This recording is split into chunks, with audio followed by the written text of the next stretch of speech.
You are listening and watching to a very special podcast. Here we have more on Katrina Salvatore. Enjoy!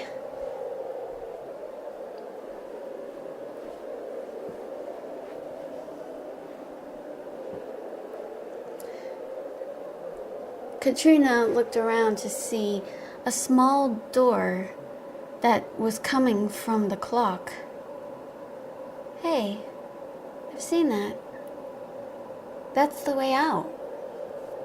How are we going to get out of there without getting hit by one of the hands out there? Oh, don't worry. Timing is everything. Besides, looks like we got someone to give us a lift. Sure enough, there was a hot air balloon that lowered itself down. It was Frigga. Hey! You'll never guess. We got ourselves a new mission. Climb aboard, but I can only take about 4 people on here. One more, and that's gonna be one heck of a bumpy ride. Taylor, Thalgif, Lunda, and Iris offered to go. All of a sudden, Katrina said, "We'll catch up with you, I promise." Frigga nodded. "All right, kiddies. I'll tow you on the way. And Katrina, I'll tell you later when you get back, okay?" "Yeah, sure. Katrina called out.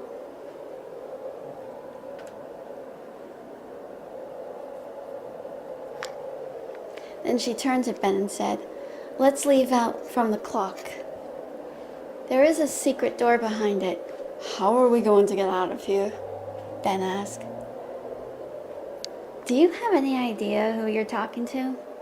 I may be an agent, but I can fly," Katrina said. "Oh, really?" Katrina grinned. She opened the door, and then she stepped out, and then she walked across the air. Ben watched with amazement. He was about to reach over when he almost slipped. Luckily, there was a rope that he managed to catch, and he saw it was Frigga. The door closed from behind. It was Katrina's telekinetic force. All of a sudden, Katrina said, "Ben, take my hand. Come with me if you like." Ben was surprised. He looked over and he could see the beautiful view of the sky. "Oh, it's so lovely," he breathed. He looked over at Katrina, who was smiling. He smiled back in return. Then he let go of the rope while he took Katrina's hand. Katrina helped him up. Ben was so nervous. "I'm in the air. Is this some sort of scientific explanation?" "There is no scientific explanation. I can fly. And also Briar Devlin and the other agents can fly too." "Really?" Ben said, trying to manage his balance, but he was afraid of falling a little. However, Katrina whispered, "It's okay. I'm not gonna let you fall," she assured him. She gripped onto him, firm but also gently. She didn't want to hold onto him tight to hurt him. Then she said, "Maybe I can teach you how to walk across the sky." That made Ben baffled. "You can't walk across the sky." "Why not? I saw it in a movie once. It looked really spectacular." "Really?" "Yeah, it was by this one director guy. He went by the name of Miyazaki. He made so many great movies." "I never heard of him.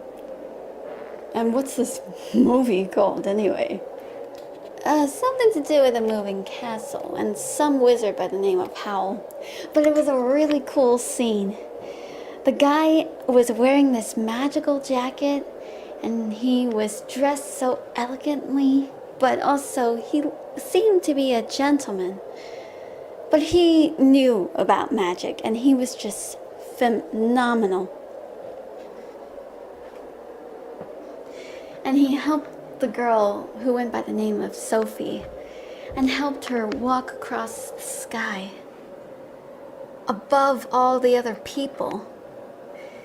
It was just magnetic, amazing. There was also another one with someone by the name of Nausicaa, and something about a valley of the wind. I never heard of this. Yeah?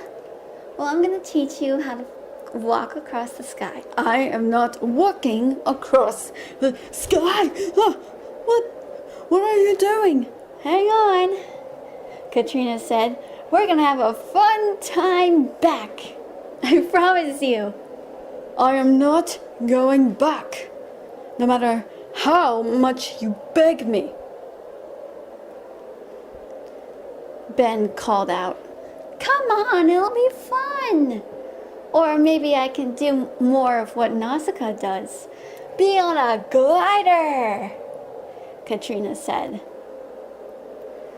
She pulled out something and then she went through the crowd, who gasped in fright but also in amazement. Then she grabbed onto one of the gliding balloons. It looked like a perfect platform to be on there, and she managed to make it into a glider. See? Watch this. Woo! This is awesome. Oh dear. What are you doing to me? Ben called out. Come on. Have you ever seen how beautiful it is up in the air? Well, I never thought of it.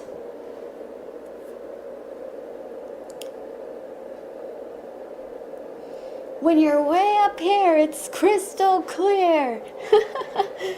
Amazing, isn't it? We're going over, sideways, under, on a magical gliding ride.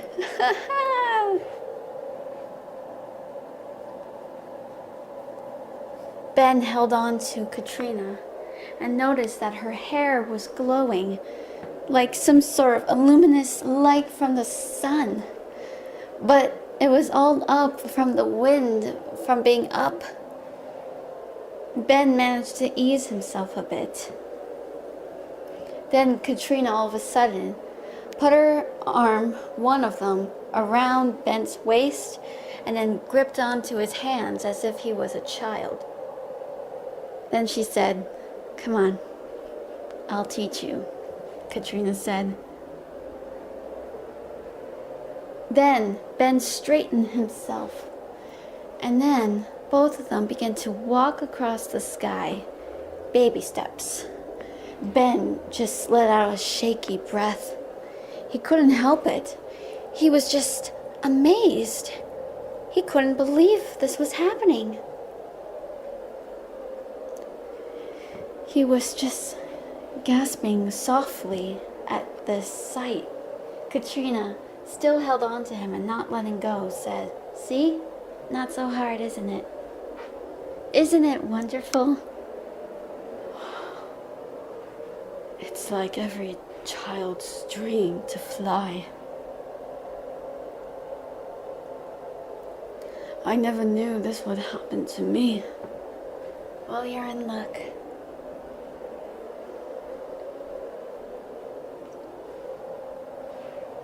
Katrina said in a whisper. They managed to get back.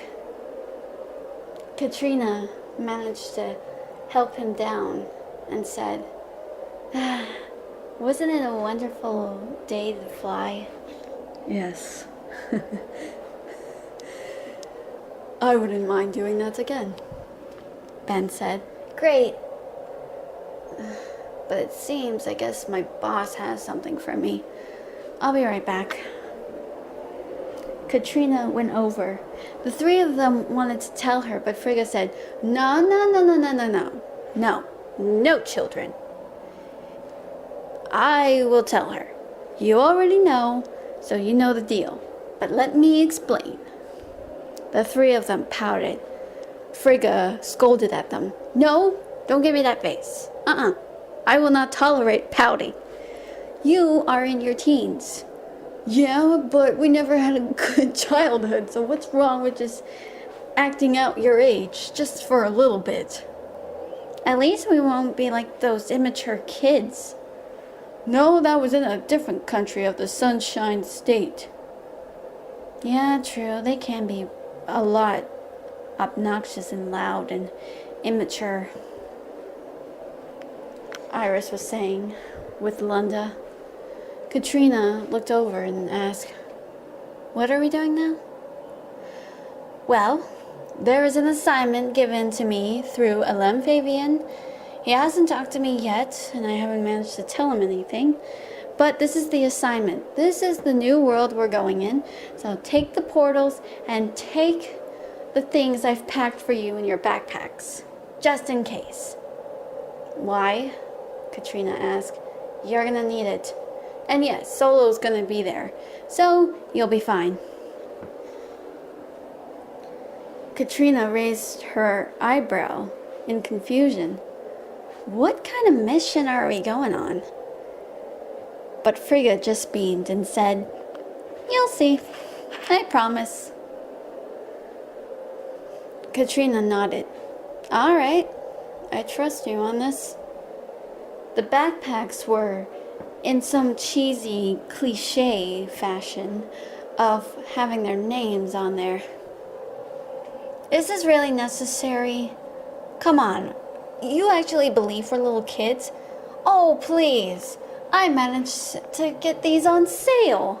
I managed to do a make your own. What, it's not good enough? Yeah, but don't you think this is more like something for little kids? Do you want to lose these items in your backpack? Then I suggest that you keep them snug right on your back. All right? Katrina rolled her eyes. All right.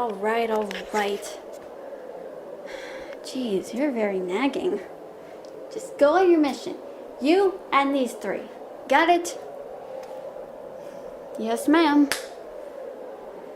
You can count on me. That's what I like to hear. Very much so. Yes. So, are you guys ready? Let's do this, Frigga said. She managed to type in a few buttons and the portal came. Katrina, Thaljif, Lunda, and Iris went through. That's when Katrina said, Hey, listen. Tell Ben I went on a mission. Tell him I'm sorry. But I'll see him later. All right, I'll let him know. I'll tell him you're sorry. Duty calls. Thanks. Katrina and the three went through the portal. But the world they found themselves falling in was different. When they got there, they couldn't believe their eyes. It looked like a desolated, broken down city. Everything looked like it had been through a tornado or a hurricane.